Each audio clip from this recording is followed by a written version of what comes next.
السلام علیکم ورحمۃ اللہ وبرکاتہ۔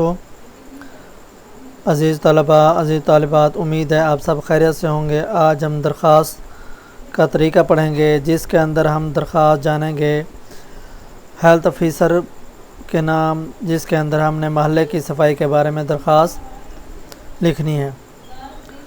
سب سے پہلے آپ نے بخدمت جناب ہیلتھ آفیسر بلدیہ میونسپل کارپوریشن علی بے جیم، اس کے بعد آپ نے عنوان لکھنا ہے برائے صفائی محلہ، اس کے بعد آپ نے جناب علی، اور اس کے بعد آپ نے ادب و احترام سے یا نہایت ادب و احترام سے گزارش ہے کہ اہل سٹلے ٹاؤن آپ کی توجہ محلے کی ناقص صفائی کی طرف دلانا چاہتے ہیں۔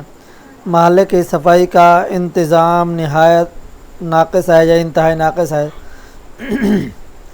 ہر گلی کوچے میں غلاظت کے ڈھیر لگے ہوئے ہیں، گٹروں کا پانی گلیوں میں بہہ رہا ہے، یہ پانی مچھروں کی افزائش کا ذریعہ بنا ہوا ہے، ہر طرف بدبو ہی بدبو ہے، وبائی امراض پھیل رہی ہیں۔ پھر آپ نے دوسرا پیراگراف شروع کرنا ہے، اس کے اندر آپ نے مزید جو ہے اس کے بعد پر زور دینا ہے کہ محلے کی صفائی کتنی اہم اور ضروری ہے۔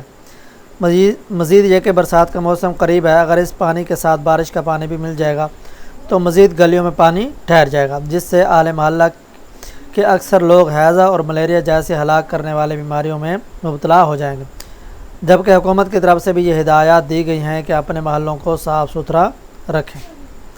اس کے بعد آپ نے اگلا پیراگراف بنانا ہے کہ افسوس کہ ہمارے محلے کی صورتحال یہ ہے کہ ابھی تک اس کی صفائی کا کوئی خاص بندوبست نہیں کیا گیا، اس محلے میں بہت سارے امراض کا خطرہ ہے، اہل محلہ کو کس قدر ان امراض کا سامنا کرنا پڑے گا۔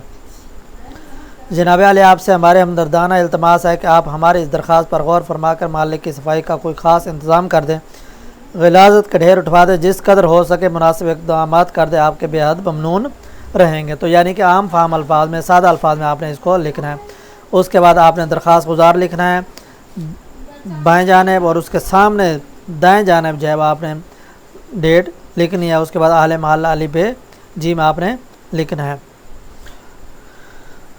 امید ہے آپ کو یہ درخواست کا طریقہ اچھا لگا ہوگا۔ آپ ہمارے چینل معلم اردو کو یاد رکھیں، سبسکرائب، لائک اور شیئر کریں تاکہ ہر آنے والی ویڈیو آپ تک پہنچ سکے۔ اللہ حافظ۔